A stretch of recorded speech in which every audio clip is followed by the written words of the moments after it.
On va faire un tour de table de l'ensemble de vos projets que vous avez portés pendant plusieurs années. Et on va commencer avec une adjointe au maire d'un joli petit bout de Bretagne qui s'appelle Edic.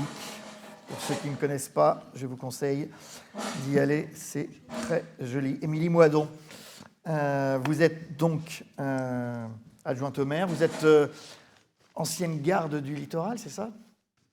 Oui, élue donc depuis plusieurs mandats avec M. Chiffolo. On entame notre troisième mandat, mais 26 ans de garde du littoral. Donc sur les 50 ans, j'ai une bonne expérience. Et vous êtes aujourd'hui restauratrice ? Oui, tout à fait. J'ai quitté mon poste de garde l'année dernière pour retrouver mon mari dans un restaurant sur l'île d'Edic. Voilà, je n'ai pas changé d'île, j'y habite toujours. Donc, vous avez passé effectivement de nombreuses années comme garde du littoral. Qu'est-ce que vous avez fait comme travail pour conserver, préserver et en même temps dynamiser un territoire ? Edic, c'est quoi ? C'est quelques dizaines d'hectares ? Alors, Edic, c'est 209 hectares. Oui. Le conservatoire est propriétaire de 37 hectares, dont j'avais donc la gestion en délégation de... Voilà. La gestion était attribuée à une association, ce qui explique mon rôle d'élu et de garde du littoral qui était assez particulier. Et voilà, après on en a discuté, un garde du littoral, il y aura peut-être d'autres intervenants cet après-midi qui vous expliqueront le métier. Mais j'ai passé 26 ans à préserver.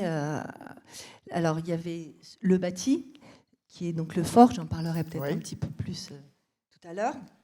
Et l'espace naturel, donc les missions de préservation, de sensibilisation, d'accueil. Après, ça tout. Mais votre travail qu'on comprenne bien, votre travail consistait en quoi exactement ? En quoi ? Mon travail de garde du littoral. Oui, de garde du littoral. Alors, un plan de gestion des actions qui sont donc déterminées sur un calendrier écologique. Donc voilà, actionner ce plan d'action, c'est-à-dire que j'en suis responsable, je dois préserver telle parcelle à tel moment parce que c'est la période de la fauchée, je dois réaménager un sentier littoral détérioré suite à des tempêtes, je dois accueillir, sensibiliser en faisant des animations nature. Je dois faire éventuellement un peu de police. J'en ai jamais fait en 26 ans.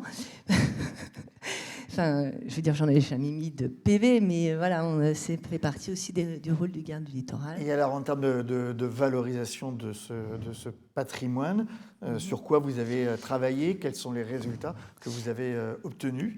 Alors, la valorisation du patrimoine, elle est au quotidien. Donc, le conservatoire est propriétaire de l'ancien fort d'Edic. Donc, c'est un bâtiment emblématique sur l'île. Pardon, c'est ce qu'on voit à l'image là ? Alors, voilà, c'est la deuxième photo. Donc, il a été acquis très tôt par le conservatoire par rapport à la création du conservatoire du littoral. Il a été acquis en 1979 sur l'île. Et c'est vrai qu'à l'époque, je pense que la politique du conservatoire était plus axée sur l'achat d'espaces naturels plutôt que de bâtis. Il se retrouvait avec un bâtiment très important qui était voué à il était privé et donc la commune s'est retournée vers le conservatoire pour acquérir ce bâtiment qui était voué à un projet immobilier touristique complètement démesuré par rapport à l'île. Donc la commune a fait appel au conservatoire, au secours, venez sauver notre bâtiment.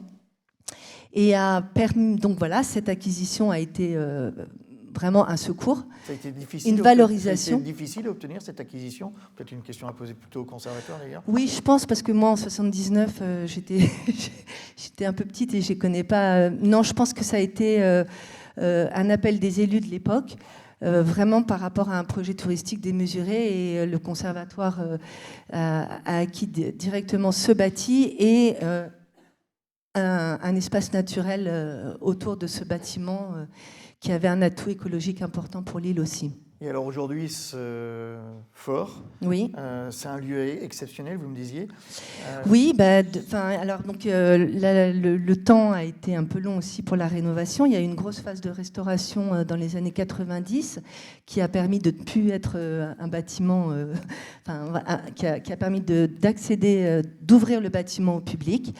Et aujourd'hui, il accueille un espace muséographique, une petite salle patrimoniale qui est en cours de rénovation, un gîte d'étape, des salles d'exposition.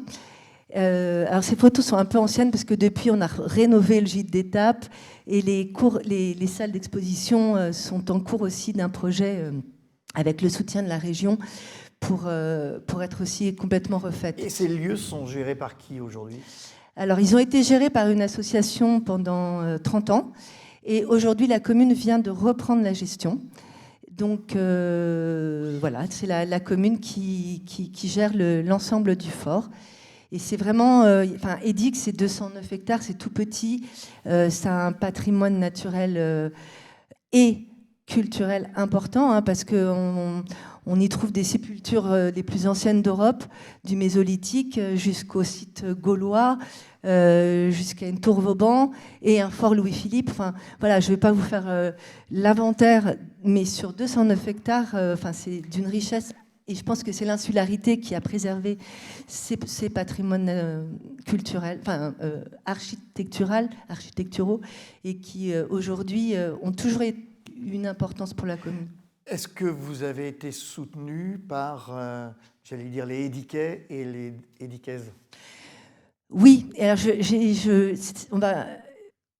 veux dire que historiquement, la terre d'Édic, 209 hectares, ça pourrait être un site du conservatoire, enfin, c'est un petit champ. Quand il y a eu le remembrement cadastral en 1971, ça a été un tel casse-tête face au chaos du parcellaire des propriétés foncières qu'il y avait des milliers de petites parcelles et la commune et les édiquets ont décidé que tous les biens non bâtis revenaient à la commune. Donc aujourd'hui, depuis ce remembrement, il y a les terrains anciennement privés qui sont devenus communaux et le site du conservatoire. Voilà, donc 80% de l'île est communale, hormis l'espace bâti du village, et 18% appartiennent au conservatoire du littoral. Et c'est une volonté, voilà, des édiquets, de la mairie, que ce bien revienne à la communauté, je veux dire. Et cette politique du foncier, c'est aussi d'abord une question, est-ce que ça a changé la physionomie de l'île ? Pas du tout, justement. Je pense que c'est un atout majeur parce qu'il n'y a pas de terrain privé. La maîtrise du foncier par la commune permet de préserver. Et ce qui n'est pas à la commune est au conservatoire. Donc on est dans un écrin de protection patrimoniale. Et en même temps, votre souhait, c'est aussi de faire vivre cette île.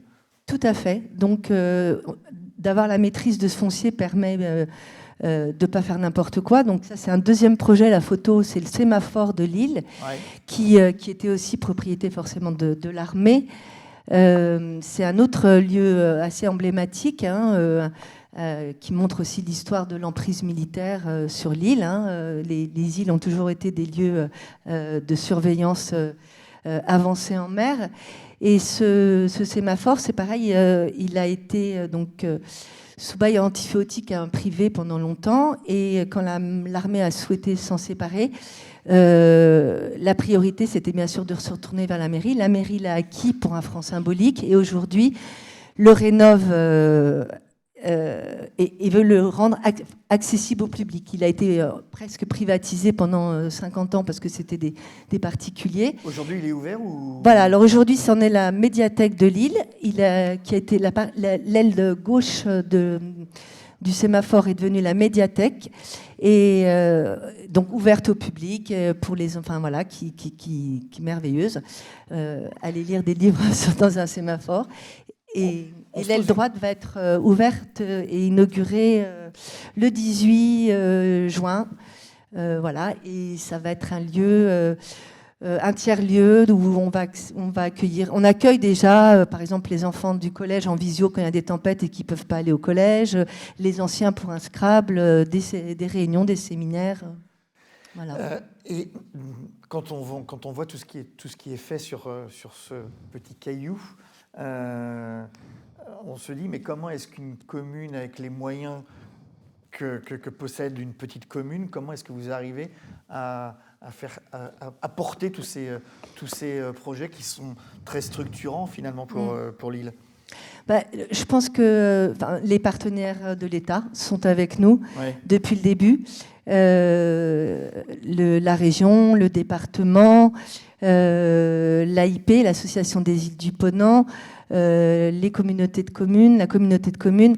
Le maire est un chasseur aux subventions et on est très soutenu, mais aussi parce que la destination de ces lieux et l'ouverture au public et la réappropriation de ces espaces pour les édiquets et pour le public. Et j'imagine que tous les jours, la population vous remercie de ce travail. Oui, c'est merveilleux pour tout le monde. Alors, conserver, c'est évidemment un projet de territoire, mais c'est aussi un projet qui doit faire sens, on l'a vu avec vous, Émilie Moindon, qui doit faire sens pour les habitants et qui doivent leur profiter. Yves Dubuis, vous êtes maire de Plouzané. Alors, Plouzané, c'est, pour ceux qui ne connaissent pas, c'est au bout de la Bretagne. C'est ça. Plouzané, c'est la côte nord du Goulet de Brest. Donc, on est juste à l'ouest de Brest. Vous voyez, on a la petite astérisque, la petite étoile. Et donc, on est tout au bout du Finistère, à l'entrée du Goulet, en face de la presqu'île de Crozon, qui est également un site merveilleux, et à l'interface, en effet, entre la rade, la mer d'Iroise, et donc face à tous les flux de circulation maritime qui peuvent entrer ou sortir de Brest. Donc c'est une situation très privilégiée. Et le site du Petit Minou et singulièrement son phare, peut-être que le nom, vous ne le connaissez pas. Alors, expliquez en quelques mots, c'est quoi le site du Petit Minou, parce que tout le monde ne connaît pas. Le site du Petit Minou, voilà, vous ne le connaissez pas, mais vous le connaissez forcément, parce que vous le voyez régulièrement à la télé, sur des pots de pâte à tartiner, oui, ça arrive aussi, ah bon ou sur des fonds d'écran d'ordinateur. L'image est omniprésente. Et ce site du Minou, c'est évidemment le phare, avec ce qu'on appelle le sémaphore ou la tour radar, qui est construite juste devant et qui est beaucoup plus récente que le phare. Mais le site, et on le voit sur la deuxième photo, c'est aussi, et avant même le phare, c'était un site militaire, c'était un fort, et un fort qui date de Vauban, mais qui évidemment a vu se stratifier toutes les étapes des fortifications, des défenses de l'Atlantique. Il y a eu plusieurs périodes. Il y a eu plusieurs périodes. On a site, la période primitive autour de Vauban, et puis des renforcements ensuite au cours des siècles qui suivent. Ouais, voilà. Et puis pendant la Deuxième Guerre mondiale, évidemment, les occupants ont laissé leurs traces un peu massives, mais bien visibles. Et puis la guerre froide... Il y a même eu une rôtisserie. Oui, alors ça c'était, on la voit un petit peu en bas. Entre les deux guerres, le site avait déjà retrouvé une vie civile entre les deux guerres. Et donc il y a eu une dimension touristique qui a déjà émergé à ce moment-là. Et puis, la Deuxième Guerre mondiale est passée par là. Les Allemands ont laissé leurs traces, je le disais. Alors, on ne les voit pas sur les... Si, là-haut, on voit un peu à gauche du sémaphore un énorme blocos. Et puis, le sémaphore lui-même est arrivé pendant la guerre froide pour porter un radar qui surveillait ce qui se passait au-dessus de la rade. Et... donc, on a au moins deux grandes dimensions, la dimension militaire et la dimension de sécurité maritime incarnée par par le phare qui se croisent sur le secteur, mais c'est aussi un lieu éminemment touristique parce qu'on est sur le GR34, on parlait tout à l'heure de l'accès au littoral. Le sentier littoral, évidemment, c'est un élément essentiel pour ça. On est en contrebas d'une plage qui est un spot de surf qui voit passer beaucoup de monde tous les jours et à partir duquel partait le premier câble transatlantique français pour les télécoms. Donc il y a plein de pages d'histoire qui sont stratifiées sur ce lieu. Et mais alors, pour résumer, l'enjeu, c'était quoi exactement? Qu'est-ce que vous avez fait autour de ce site? Alors, les enjeux, il y avait à la fois des enjeux de très long terme, c'est-à-dire le fait de disposer d'un tel site sur la commune et de le valoriser, de le rendre accessible. Faut savoir que jusqu'en 2007, si je ne m'abuse, le site du Minou, le fort qui conditionne l'accès au phare, était militaire et était fermé. Donc l'accès dans le fort et jusqu'au pied du phare, c'est quelque chose de récent. Et donc les Plouzanéens et les habitants de tout le pays de Brest se sont réappropriés ce site récemment, finalement. Et Plouzané, c'est une commune qui aujourd'hui compte 13 000, 14 000 habitants. Il y a 60 ans, elle en avait 3 000. Donc c'est une ville qui a grandi très vite, avec beaucoup de gens qui viennent de l'extérieur. Et c'est très bien. On porte le Technopole de Brest, on est tourné vers l'avenir, mais c'est important aussi d'avoir des racines. Et le Minou fait partie de ces sites très emblématiques qui sont des repères à la fois dans le paysage et dans notre histoire. Est-ce que les nouveaux habitants sont sensibles à ce travail qui a été fait pour protéger ce Bien site? sûr. Là, ça fait quelques années maintenant qu'on a lancé ce programme de remise en valeur du site qui passe par la restauration du phare qui est en cours. Ce phare qui était assez abîmé, et puis la tempête Ciarán, il y a 2 ans et demi, a achevé le travail, si je peux dire, et donc rendait les travaux absolument urgents. Et l'ensemble du site autour, c'était un site qui portait les stigmates de ces années de présence militaire, qui avait un aspect utilitaire, mais la préservation et de la biodiversité et du paysage n'était pas forcément la priorité. Et donc là, maintenant, on essaye, avec tous les partenaires qui sont cités là, puisque le phare lui-même appartient aux Phares et Balises, le site autour appartient au conservatoire et géré en partie par Brest Métropole, en partie par la commune.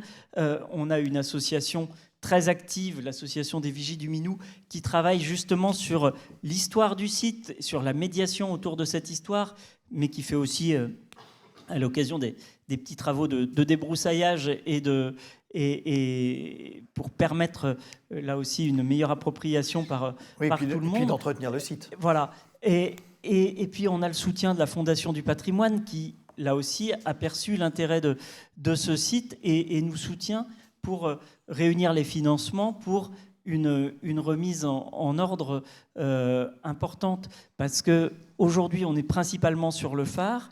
Demain, on est sur le sémaphore, mais on est aussi sur tous les accès, et c'est un peu les enjeux qui sont listés là. Il y a à la fois rendre ce patrimoine vivant, protéger la nature, mais rendre accessible, ouvert, tout en ayant des flux maîtrisés et contenus. Quand on voit tous ces partenaires, moi la première question que j'ai envie de vous poser, c'est est-ce que c'est facile que de mettre tout le monde d'accord sur un projet aussi important pour une commune comme la vôtre? Ou est-ce que c'est compliqué? On ne peut pas dire que ce soit très facile, mais finalement l'intérêt du site prime et chacun se rend bien compte de l'intérêt qu'il y a à travailler ensemble. Et c'est vrai qu'au début du précédent mandat, quand on a commencé à réunir des comités de pilotage qui associaient ces différents partenaires, tout le monde ne regardait pas exactement dans la même direction. Et puis plus on a avancé, plus on a réussi à faire converger les orientations. Puis comme je l'ai dit tout à l'heure, il y a une grosse tempête qui nous est passée dessus et qui a rendu des travaux absolument urgents. Et à partir de là, la mécanique s'est mise en route de manière plus précise, plus urgente. Et on a un beau projet aujourd'hui qui associe de nombreux acteurs, et je crois que c'est aussi la force de ce projet. Et pour conclure, qu'il participe à la qualité de vie des habitants. Exactement. Moi je vous dis avec toute la modestie qu'ici à un maire que j'ai le plus beau littoral de France. D'ailleurs,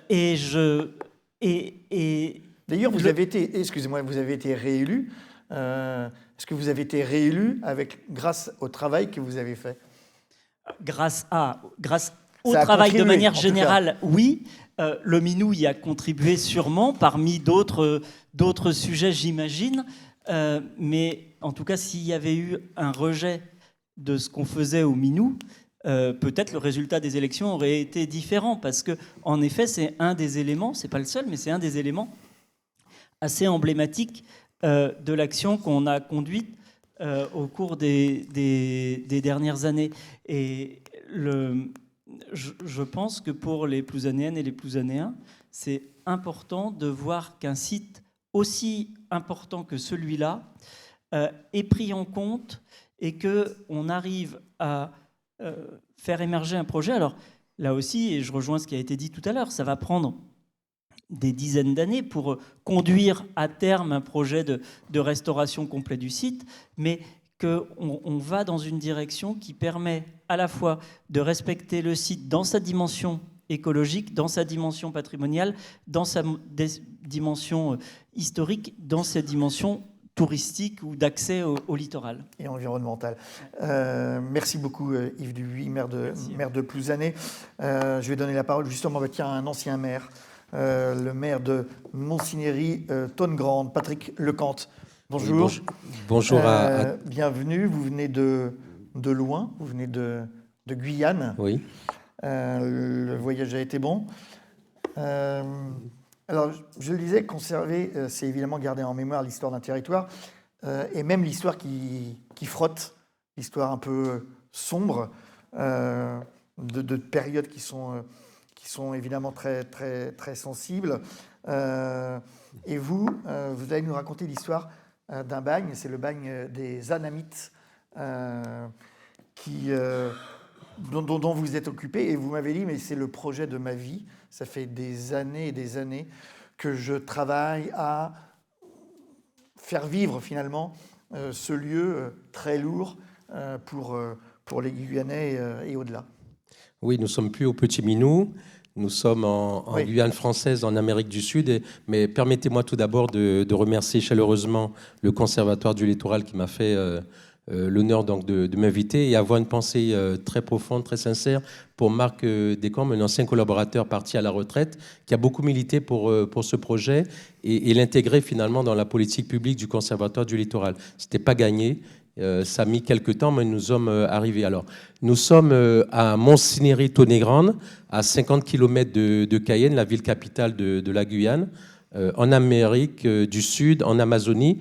Et là, vous avez donc l'emprise acquise par le Conservatoire du Littoral en 2012, une surface de 206 hectares environ, avec une approche très singulière, c'est que pendant très longtemps, cette propriété était une propriété privée. Donc, à l'époque où ça a été conçu, donc, puisque je rappelle à l'ensemble de l'assistance que la Guyane a été donc une des premières colonies finalement pénales et que l'administration de la colonie, à l'époque, avait jugé utile en 1931 de déporter des prisonniers donc indo-chinois qui s'étaient révoltés à l'époque. Alors l'Indochine, c'était 3 pays donc actuels, le Vietnam, le Laos et le Cambodge. Ouais. Et après on le voit sur la carte juste à côté. En 1931, 535 Indochinois sont déportés donc sur le territoire de Guyane, emmenés par un bateau vapeur La Martinière et installés donc sur ce centre historique, donc qu'on appelle un établissement public pénitentiaire spécial de Crécanguille. J'imagine que ce bagne est très connu dans l'histoire locale. Alors, il commence à être connu. Il est moins connu que le bagne donc dit de Cayenne, ouais. De façon globale, dit de Cayenne, mais surtout à Saint-Laurent-du-Maroni, qui est déjà classé monument historique. Et tout le travail de concert avec le Conservatoire du Littoral a justement été de faire ressortir, ressurgir pratiquement donc ces vestiges qui avaient été vraiment oubliés, qui étaient dans la forêt la plus totale. C'était enfoui la végétation, enfoui dans la végétation. Et là, on voit donc ces photos.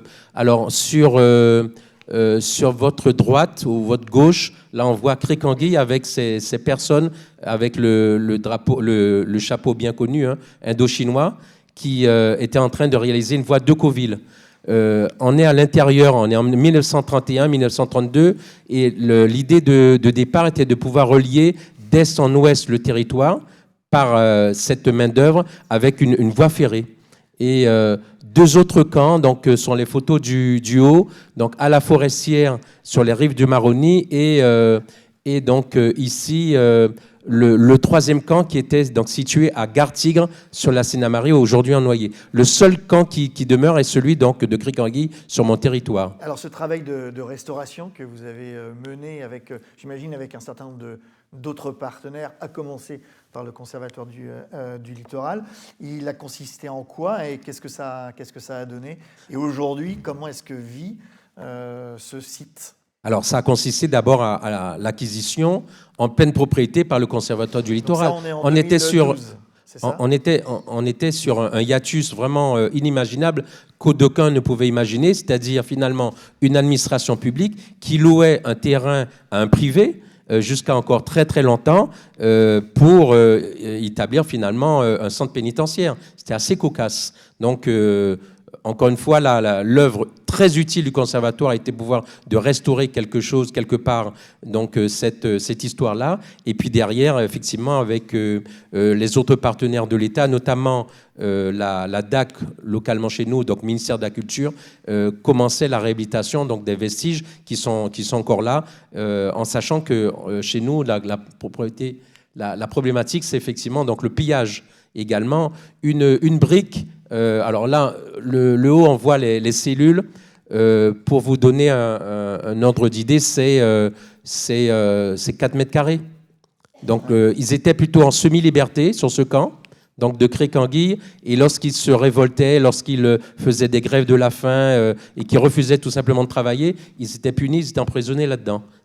Voilà. Sur l'autre image, on voit donc également des machines à vapeur et la crique qui est dans le fond, donc la rivière de Tony-Grande. Et alors aujourd'hui, ce bagne, il est devenu quoi aujourd'hui? Alors aujourd'hui, on a la chance d'avoir été enfin reconnu donc officiellement par le ministère de la Culture par la promulgation d'un arrêté préfectoral inscrivant le site au monument historique, voilà, avec une très belle inauguration. Et là, j'ai une pensée très émue là aussi pour Catherine Corlet, qui est la correspondante locale du Conservatoire du Littoral et son référent donc, national, donc, Alain Blondeau, qui est ici.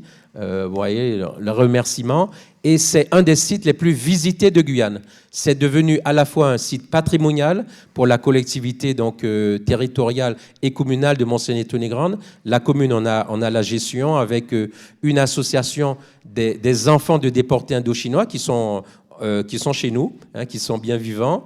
Nous avons aussi une association donc plus environnementaliste qui gère le site, qui co-gère le site avec nous. Et puis c'est aussi un site devenu touristique, donc plus de 25 000 visiteurs par an. Donc on est vraiment très très satisfait finalement de la façon dont cette histoire très très lourde, oui, hein, comme vous l'indiquez, finalement permet finalement de restaurer la mémoire à partir donc de partenariat avec le Conservatoire du Littoral. L'objectif premier, c'était quoi? C'était de faire en sorte que ce site, avec l'histoire effectivement très lourde que vous racontez avec passion, c'était quoi? C'est d'éviter qu'il disparaisse, ou c'était d'en faire un site touristique pour dynamiser, créer de l'emploi, etc. Mais c'était tout à la fois. Ouais. C'était tout à la fois. C'est d'abord restaurer la mémoire. Hein, donc, nous avions été approchés. Bon, j'ai été élu à partir de 2008. J'ai achevé, mon cher collègue, mon mandat donc, en 2026. Je n'ai pas souhaité me représenter. J'ai passé la main à mon premier adjoint qui continuera le travail. Mais c'était vraiment restaurer donc, la mémoire en sachant que nos anciens nous disaient « ça existe ». Mais plus personne n'en parle. Et puis, bien sûr, donc, promouvoir cette générosité qui consiste à faire du développement local à partir de nos ressources endogènes. Et là, on voit très bien donc, le lien entre finalement donc, l'aspect plus patrimonial, mémoriel, mais également donc, pouvoir déboucher un jour sur, pourquoi pas, une inscription à l'UNESCO. J'ai une question qui me vient, effectivement. Est-ce que la situation géographique de la Guyane complexifie un projet comme ça, parce que on sait le pouvoir et l'administration est essentiellement concentré en métropole. Est-ce que ça rend le dossier plus difficile à porter ou pas? Ça n'a pas été simple. Ouais. Je me rappelle au moins une négociation donc, au siège parisien du Conservatoire du littoral, une nuit parisienne assez froide pour convaincre le directeur général de l'époque, qui m'a écouté religieusement pendant près d'une heure pour me dire, bon, le Conservatoire du littoral à cet endroit-là, le littoral est un peu loin, et je lui ai indiqué que finalement, tous les cours d'eau coulent en direction de la mer, et nous avons comme ça conclu l'affaire. Donc, mais en tout état de cause, franchement, on voit très bien qu'en Outre-mer, les choses sont aussi possibles, et on le démontre à travers cette belle action qui consiste à la fois à partir donc du passé tel qu'il est, pour en faire finalement des vecteurs de développement à la fois patrimoniaux, mais surtout historiques et touristiques. Vous aviez, quand on a préparé cet échange, vous m'avez dit, mais c'est un conte de fées. Alors, à titre personnel, c'est un conte de fées. Il se trouve que si vous me faites parler une petite minute de mon histoire plus personnelle, mon père, donc le docteur Lecante, qui fut maire à une certaine époque, m'avait dit, à l'âge de 18 ans, j'ai 3 fois 20 ans aujourd'hui. Donc, écoute, comme tu n'as rien à faire pendant tes vacances, va redécouvrir le site du Bannet des Anamites. Et aujourd'hui, on en est à 2 ouvrages qui ont été publiés, une bande dessinée qui est en cours de production. D'ailleurs, je dois voir Alain pour en parler tout à l'heure, s'il veut bien.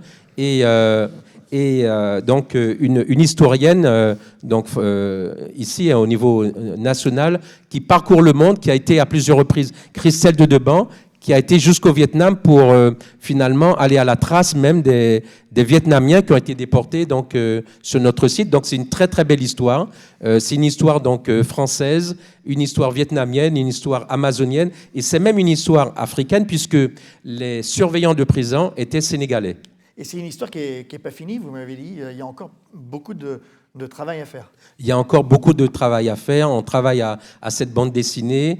Il y a un groupe de théâtre qui est en train de travailler donc, pour réaliser une pièce, et puis pourquoi pas un film, mais le rêve de ma vie serait effectivement que le Conservatoire du littoral soit à nos côtés pour l'inscription officielle à l'UNESCO, donc parce que vraiment c'est la conjonction entre finalement 4 continents, le continent asiatique, le continent européen, le continent américain et le continent africain, puisque en définitive, c'est le tout monde qu'il faut promouvoir dans cette logique de paix.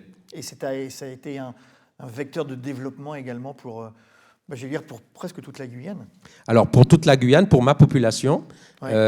Il se trouve qu'un peu comme le collègue, grâce à ce site, mais également le travail commun que nous avons réalisé pendant presque 2 décennies, on a été réélus donc de façon assez confortable, je dois le dire, mais le sujet, c'est véritablement savoir comment nouer de parfaits partenariats avec de bons acteurs qui sont à la fois donc, au niveau national, mais qui sont au niveau local et qui comprennent donc, finalement l'essence même de ce qu'on souhaite réaliser pour nos populations.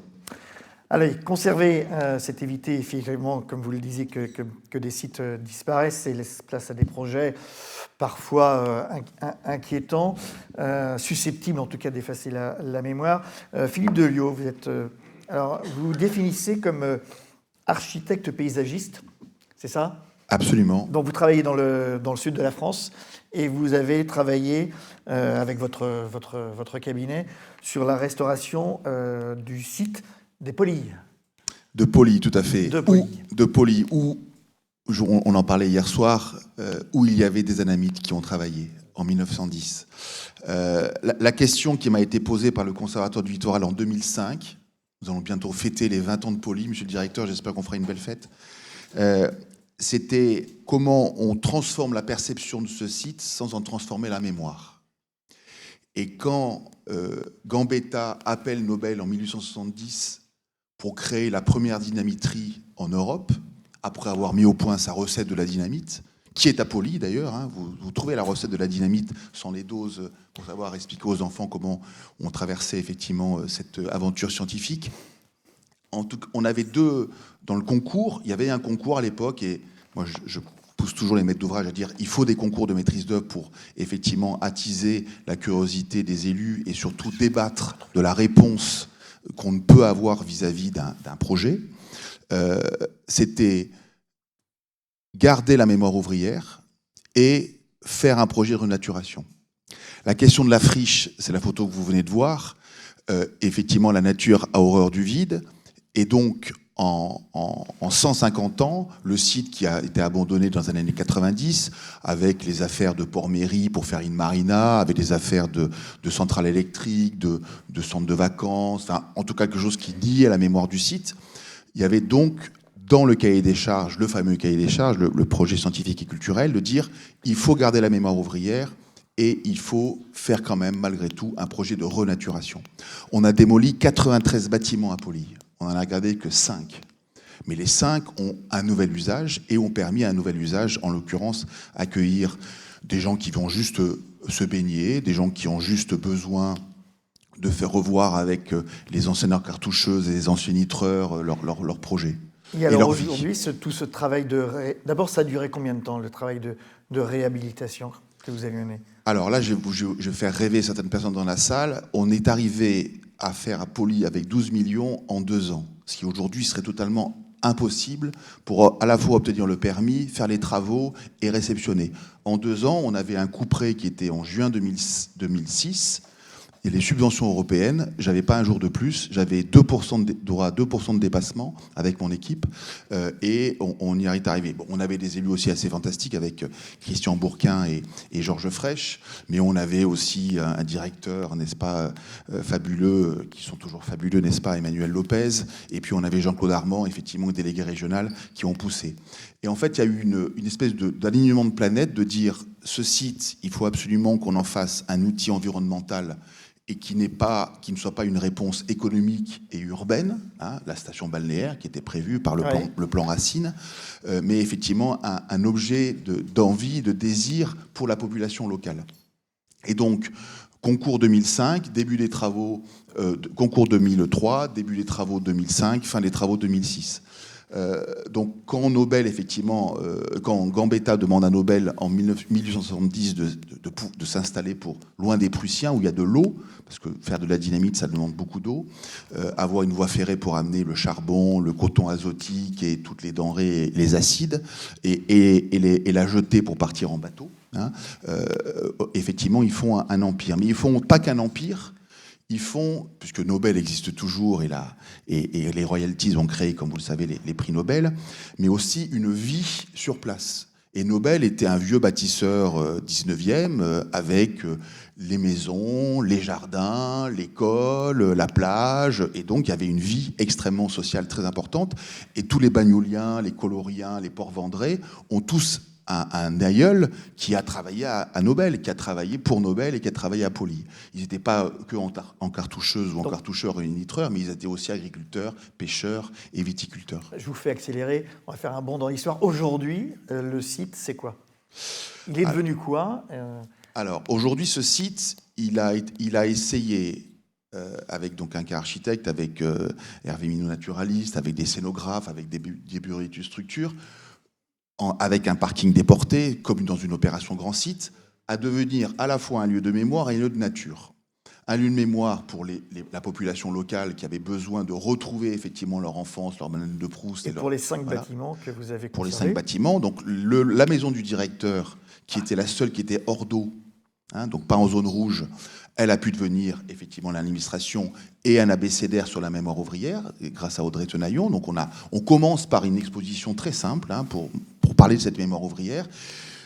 On traverse un jardin, ce jardin, il peut juste se faire traverser tout simplement par émotion, par plaisir des plantes, par plaisir, etc. Mais ça évoque les voyages de la dynamite. Donc chaque jardin symbolise où est allée la dynamite pour creuser Panama, pour aller à Kourou, en Guyane. Tout a un sens, en fait. Tout a un sens, voilà. Mais ce sens, il n'est pas une obligation. C'est comme dit Yves Citon, il y a une certaine écologie de l'attention à Poli. On n'est pas obligé d'aller voir les maquettes.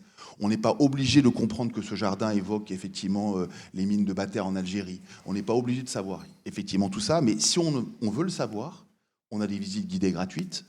Si on veut le savoir, il y a des expositions dans la Grande Halle qui effectivement organisent des expositions temporaires. Et si on veut le savoir, on a gardé tous les objets qu'on a mis en scène, ces traces, ces puits, tous les objets qui fabriquaient la dynamite, les dessous des laves de Volvic, en lave de Volvic qui faisaient cuire les acides.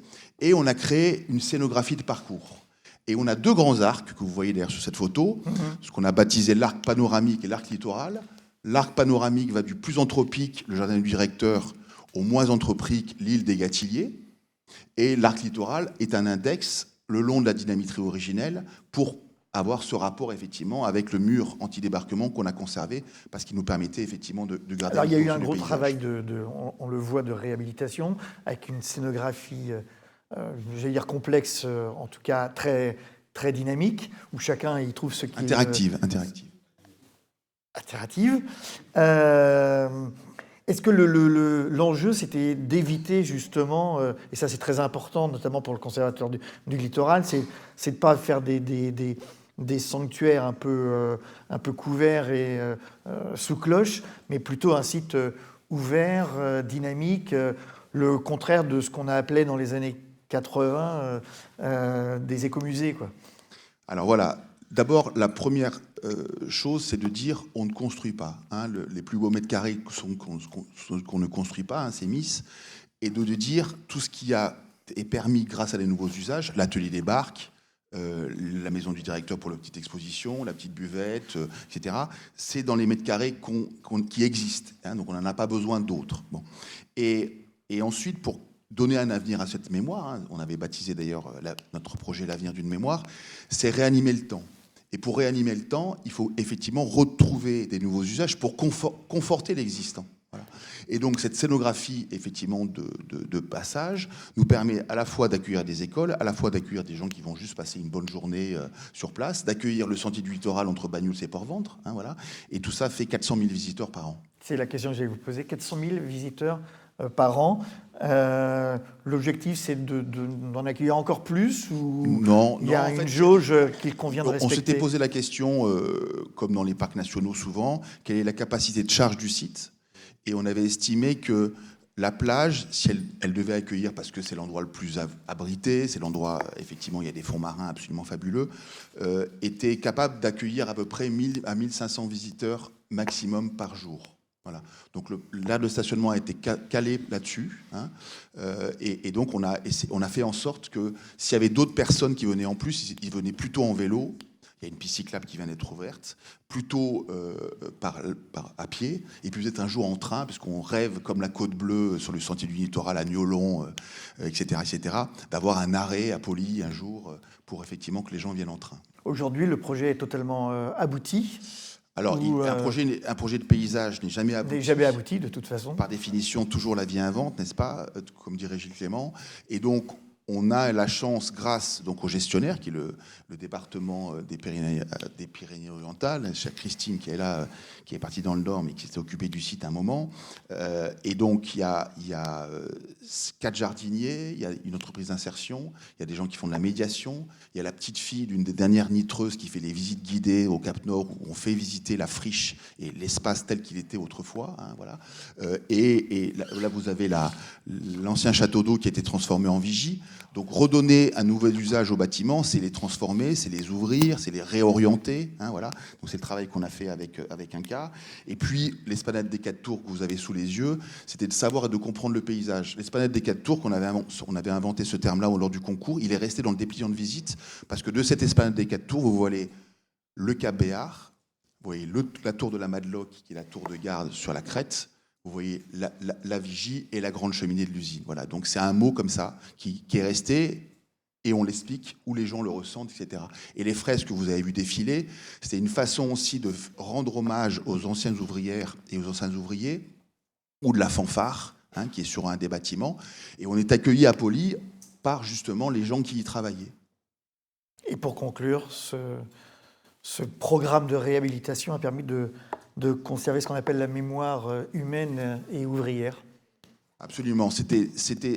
En fait, quand on fait un projet comme ça, quand on est paysagiste, j'ai eu la chance d'être mandataire et je suis ce projet depuis 20 ans. Donc on a une mission avec le département, avec un comité technique qui rassemble les jardiniers, les gens de l'accueil, les gens de la boutique, les gens du ménage, les entreprises d'insertion, etc. Donc 2 fois par an.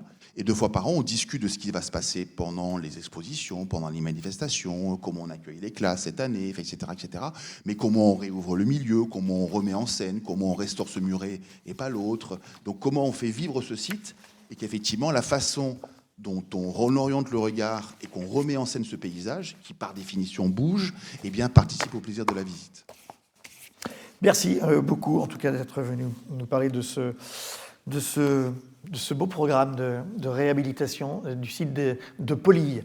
On a encore quelques minutes avant de passer à la deuxième table ronde pour vous passer le micro. Alors, est-ce qu'il y en a une personne qui peut... Oui, vous pouvez les applaudir.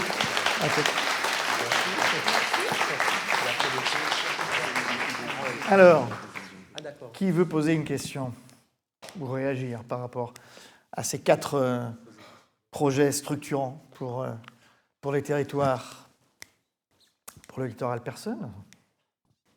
Si? La première question est toujours la plus difficile. Merci. Oui, bonjour, Christine Bousquet. Pour moi, l'idée, c'était pas forcément de poser une question, mais peut-être plus d'apporter un petit complément à la présentation déjà très complète de Philippe Delliot sur le site de Poly, puisqu'effectivement, j'ai eu la chance d'y travailler quelques années.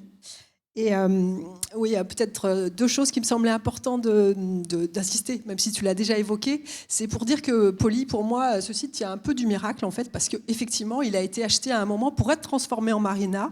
Et c'est parce qu'il y a une chaîne d'acteurs qui a vraiment joué son rôle qu'on est arrivé à le sauver. À commencer par une association, le Comité de conservation de la nature des Pyrénées-Orientales, qui s'est battu pour que le site soit classé à l'époque. Site classé, justement. Ensuite, il y a eu l'État. Une association de citoyens lambda, oui, de naturalistes, je dirais, et environnementalistes locaux qui ont fait ce travail militant pour, quelque part, sauvegarder le site et pour qu'il soit classé. Ensuite, il y a eu l'État qui a assuré ce classement au travers du ministère, puisque M. Travé, l'ancien président du comité de conservation de la nature, le racontait souvent. Il disait moi, je suis arrivé, Poly, c'était une usine. Il faut imaginer qu'en 1984, Poly était encore une usine qui se fermait. Et donc, dans les années 80, quand on commençait à dessiner des sites classés sur le territoire de la Côte-Vermeille, qu'est-ce qu'on fait de ce site? On ne classe pas une usine. Et c'est la personne qui, au ministère, a dit si on ne classe pas Poly, demain, ce sera une marina. Et il a fait ce travail de dire on l'inclut dans la patate et ça passe. Et c'est ce qui a sauvé le site. Et ensuite, le travail conjoint du conservatoire et du département qui, je pense que c'est parce qu'il y a eu l'association de ces 2 acteurs qu'on est arrivé à ce projet réussi. D'abord parce que le conservatoire avait le choix, et c'était très original, je pense, pour l'époque, de dire on va prendre un mandataire qui sera un paysagiste, qui ne sera pas un architecte.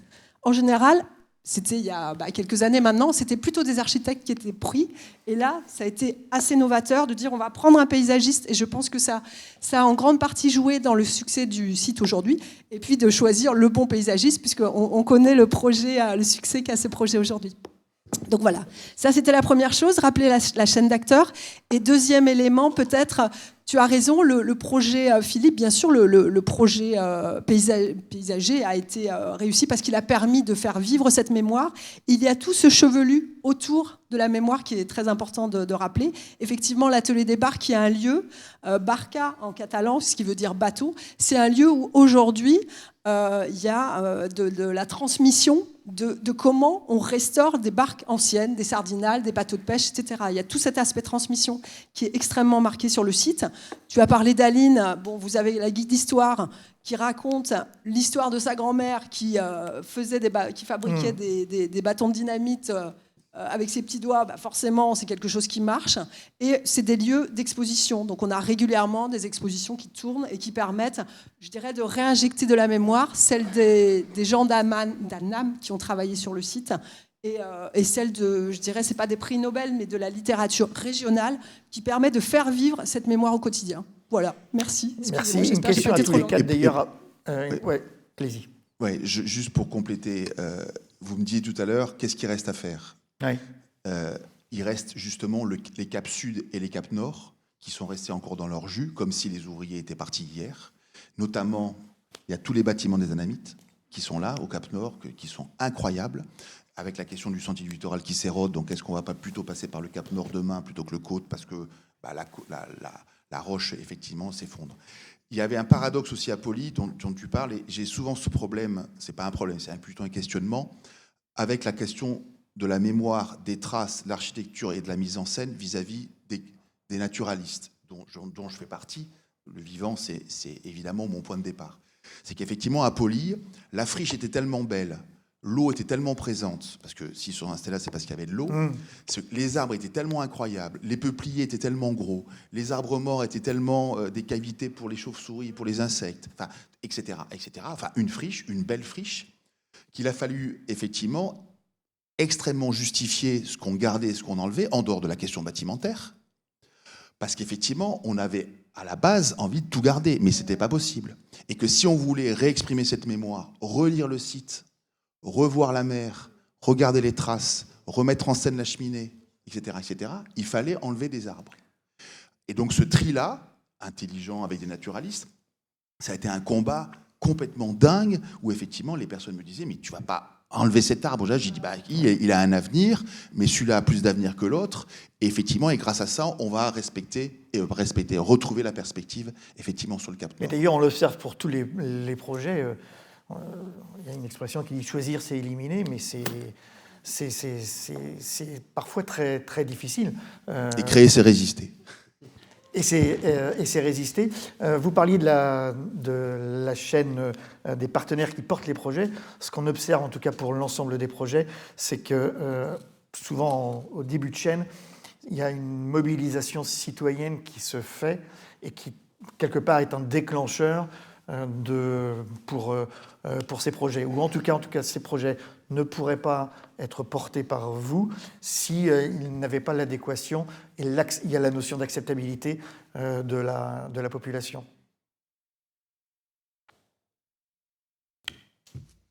Oui, je crois que, en effet, c'est essentiel que l'action publique fasse écho à une attente de toute manière de la population. Alors, attente qui soit s'exprime en amont et qui va susciter l'action publique, soit qui arrive en parallèle, mais l'un ne peut pas aller sans l'autre.